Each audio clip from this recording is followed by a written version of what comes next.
When you sit next to No1 U Know, make sure to listen, because sometimes you sit next to a legend. I value coaches who put their teams first, and team as a whole, the individuals on the team, right? So that means sometimes you're not going to win games, because you're going to play people because they deserve to play, not because they're going to win you the game, but because for whatever reason they deserve to play. Because I coach at a high school level, so it's a little bit different. We're developing basketball players and we're developing people. So sometimes in order to develop a person, it's more important to play them. It teaches your team a lesson, it teaches them a lesson.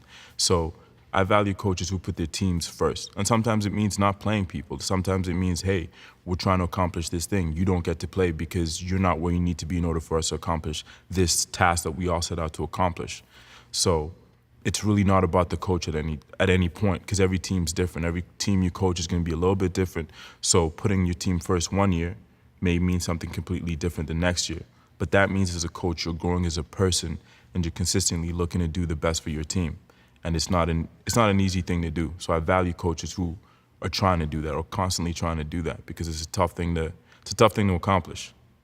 I respect players that fight, like not physically, but I respect players that mentally tough, that just don't give up. Like if the score's 100-0, they want to get 2 points. They want to say, I got 2 points. I respect players that are just, they go get it. Like, yeah, everybody's a good shooter. You can shoot.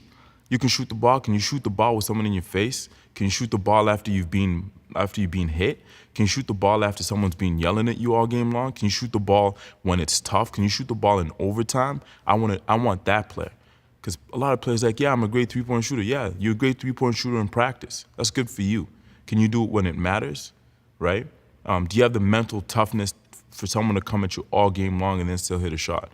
And it's tough to get players like that. So when you find players like that, I love players like that. I'd want to be on their team. I think that's one of the reasons I respect Michael Jordan. He had to go through the Pistons, and they beat him down, right? And he said, I'm the best player out here. And he won and he proved it every single night. Reggie Miller, great shooter, but he did it with people fouling him. He did it when people hit him. He did it with people trying to get him out of the game.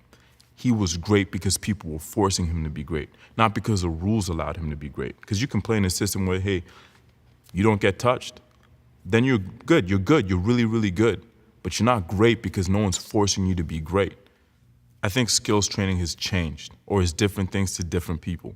Coaches used to do all the skills training. So if a coach wanted their team to play a certain way, they teach the skills that they wanted their players to have in those positions in order for their offense and their defense to be successful. However, that doesn't necessarily help the individual. From a skills trainer's perspective, where you're going one-on-one with somebody, you're trying to elevate their ability to control the game. So you're trying to say, okay, you're going to be able to assert yourself on the game however you want. And then you give them the tools to do that. So they're two different things, and I think sometimes that's why coaches clash with skills trainers, because coaches are like, you're teaching way too much, they didn't need all those things. But as a skills trainer, you're saying, I'm teaching them tools so that no matter what happens in the game, they're able to respond according to that situation. But it gets tough, and I get it as a coach now, because if I'm running this system and you're teaching them this and it's not within the system, it can become very difficult, because you have someone with great skills that doesn't know how to apply it within the system. And that's where it can become difficult. You can teach people all the skills in the world, but then if they apply them poorly, it doesn't make a difference. So decision making is a difference between being good and being great. Knowing when to dribble, knowing when not to dribble, knowing when to pass, when not to pass, knowing when to slow things down, knowing when to speed things up.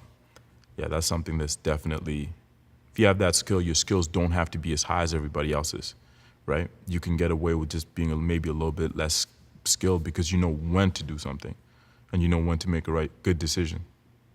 My name is Dave Mubanda, DAVID MUBANDA.